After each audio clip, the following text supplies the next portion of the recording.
Hello guys! Hello. This is for Virgo. Virgo, welcome dito sa aking channel, Kabalaran 888. Welcome. Alamin natin ang money, career, financial reading mo for the month of July. Okay, this is for the Virgo. Please comment down below if you resonated. And doon sa mga dati kong subscribers, thank you guys sa inyong lahat. Okay, thank you. And kung bago kayo sa channel ko, thank you din. Okay? And welcome. Okay, unfoldment and purification. So, since pera yung pinag-uusapan natin, sinasabi itong unfoldment na to, maybe this is an end of contract. So, posibleng may mga mag-i-end ng kontrata sa trabaho. There's a renewal, purification. So, there's a new beginnings.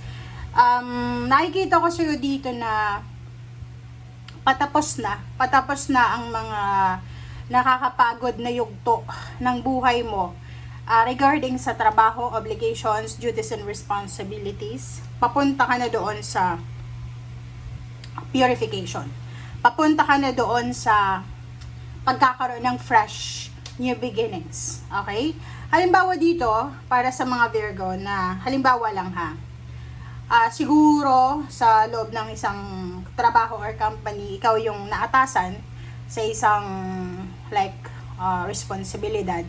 And then siguro yung responsibilidad mo ay may na-hire na sila para dyan. So, magpo-focus ka na lang sa kung ano talaga yung trabaho na para sa'yo. Parang gano'n. Yung mga extracurriculars na ginagawa mo everyday sa loob ng trabaho ay posibleng tapos na. Okay?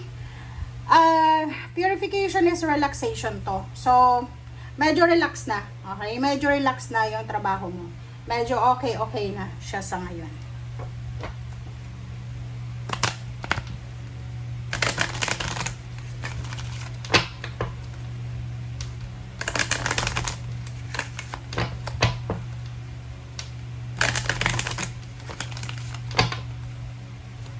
Alright, Virgo. Wow, wealthy man. Nakikita ko sa'yo dito, Virgo, na isang mayaman na tao. Ang posibleng you're dealing with this one. It's either boss mo yan, team leader, manager, katrabaho, or kung sino man yan na unexpected na wealthy man. So, maybe this is a connection. Maybe there's someone na interesado sa'yo, which is financially stable siya. Maybe yan yung purpose mo, yan yung goals mo sa buhay, maging mayaman na tao. Okay.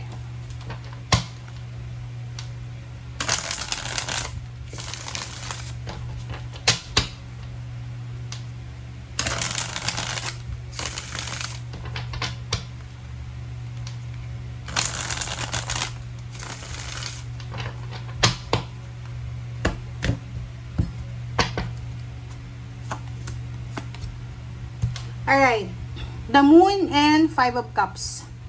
So, nakikita ko sa'yo dito, maybe this one is for the first and second week of July 2026.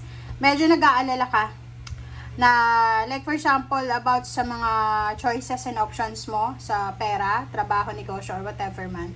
Medyo nag-aalala ka, you're worried. Nag-aalala ka na baka etong ginagawa mo siya ngayon, sinasayang mo lang yung oras mo.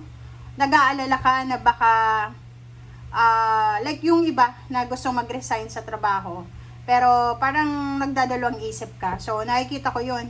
Nag-aalala ka kasi iniisip mo baka mali yung decision making mo. Okay, next is Six of Swords and Page of Swords. Yun. So, there's a level up dito.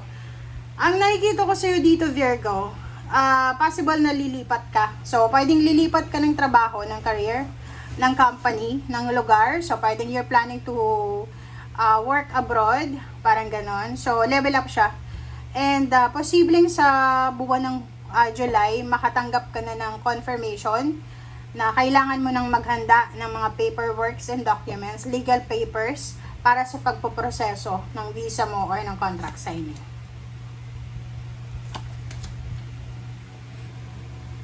Okay. Ang next naman ay Four of Cups and the Star. So, nakikita ko sa'yo dito na Taurus, Capricorn, and Virgo. Kayong mga earth signs. Maraming nag-expect sa inyo, especially sa family to eh. So, your family, your inner circle, diba? Especially family to, they are expecting very, very high sa'yo, okay? Nag-expect sila na ikaw yung sasagot sa lahat ng pangarap nila. Kumbaga, over-expectation. Etong nakikita ko, okay? Malaki yung expectation nila sa'yo, kaya posibleng yun yung rason kung bakit stress ka minsan. King of Wands and Ten of Cups. So, nakikita ko sa'yo dito, na sa loob ng trabaho, sobrang busy ka, panay overtime yung iba, panay sidelines, may mga sidelines, mga extracurricular activities na pwedeng pagkakitaan kasi may plano kang magpatayo ng bahay, may plano kang magpa-renovate, may plano ka para sa pamilya mo. So, nakikita ko, breadwinner ka ba? Or ikaw lang yung may trabaho sa pamilya? Kasi parang yun nga, over expectation ito eh. Nag-expect sila ng malaki sa'yo hindi ka pwedeng magpetics. Yun yung nakikita natin dito. Sa trabaho, kailangan maging ma-promote ka agad kasi your family, your friends are expecting na ililibre mo sila, ganyan-ganito. Eight of Cups and Four of Wands. So, nakikita ko sa'yo dito, maganda din yung reason mo. So, ang rason mo dito kung bakit gusto mong maging mayaman, maging wealthy, it's because gusto mong ibigay sa family mo yung dreamland, dream place pala, para doon sila tumira, magpatayo ng bahay. Gusto mong ibigay sa kanila yung dream travel nila. So, ay kita ko, puro family plans ito. Walang love life para sa'yo or ano pa man. Emperor and Two of Pentacles. So, sinasabi ng bara sa'yo kung ano man yan na hinihintay mo kasi you're waiting eh. So, bigyan mo yung sarili mo, Virgo, ng 3 taon. Okay? Bigyan mo yung sarili mo ng 3 taon, no? Diba? Sabi dito, matatapos din yan.